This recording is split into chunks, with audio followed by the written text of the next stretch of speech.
It's the game of the night, and let's start right at the beginning with the one that probably means the most. This is in the first quarter. This is Joel Embiid going to the hole. This is Robin Lopez for the challenge, and down goes the big fella, and you can see he is aching. He would not return. As you take another look at it there, appeared to land on the back. They would rule him out with right knee soreness. An MRI coming today. He would finish having played 11 minutes. So that's clearly the storyline coming out of this. Meanwhile, as far as the game is concerned, 4 minutes left in the second. This is Russell Westbrook flipping it up, and Daniel Gafford throwing it down. He had 12 points, 4 of 4 from the floor. Then there's Westbrook. Look at him working inside. He doesn't want his season to come to an end. Shot just 3 of 19 from the floor, did Russell. But the Wizards would go to halftime down by 1. Third quarter, another ridiculous incident. A spectator, I'm not going to use the word fan because that seems too flattering. This idiot runs out onto the court. They tackle him. They take him off, and he gets arrested.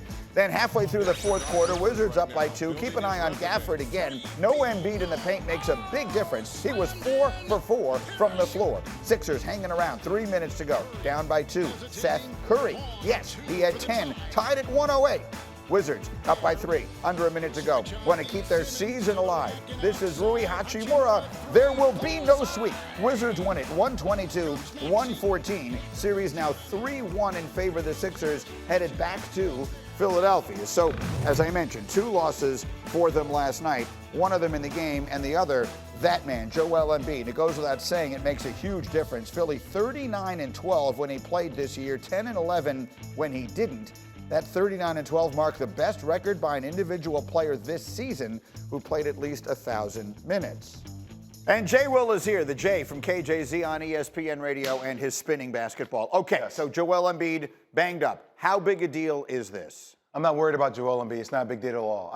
Look, they're up 3-1. They're going to beat the Wizards. They're playing Atlanta potentially in the next round. Atlanta closes out the deal tomorrow night at MSG. They destroyed Atlanta throughout the regular season. They are by far the better defensive team.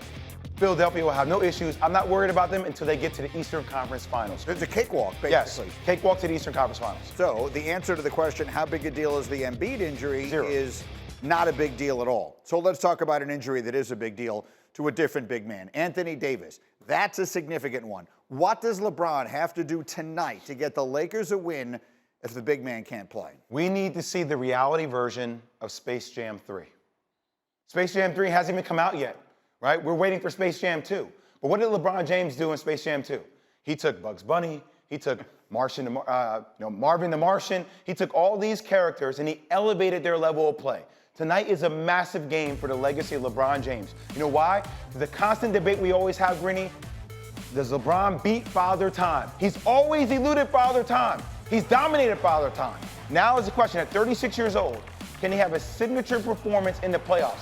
I think he can, but he needs to elevate the level of the characters around him, and that's Space Jam 3. We're gonna have to see that tonight. Well, look, I mean, his co-star in this movie you're talking about is supposed to be Anthony Davis. If AD cannot play, or at least cannot be effective, do you believe LeBron has enough to beat the Suns 2 out of 3? Phoenix has home court advantage. I do. I think now that AD's not out, I think it's more even of a matchup. Now, that's not being disrespectful to the talent that Phoenix has, but CP3 is also playing hurt here. All right, we haven't seen the best of LeBron James. LeBron is averaging 25 points per game. That is pedestrian for LeBron James. LeBron still has another gear. Now, he said it himself. His shoulders were built to carry that load. We're gonna have to see that tonight. How much pressure is on there? How much pressure do you think he feels based upon the totality of this? It's the first round. He's accomplished everything. How much pressure do you think is on him, and how much is reasonable? LeBron lives in pressure. His day-to-day world is pressure. Pressure makes diamonds for LeBron James. I actually think there's more pressure on Phoenix to close this out due to their youth and guys like Devin Booker and DeAndre Ayton. Now, I know they have CP3, and he's a guy that can weather the storm, but it's a lot of pressure on younger players who haven't really been in this situation before. LeBron James has been in these type of situations before. Very interesting little moment in the NBA playoffs. He is Jay Williams again, KJZ, coast to coast, every morning on ESPN. LeBron. Thank you for watching ESPN on YouTube. For live streaming sports and premium content, subscribe to ESPN+.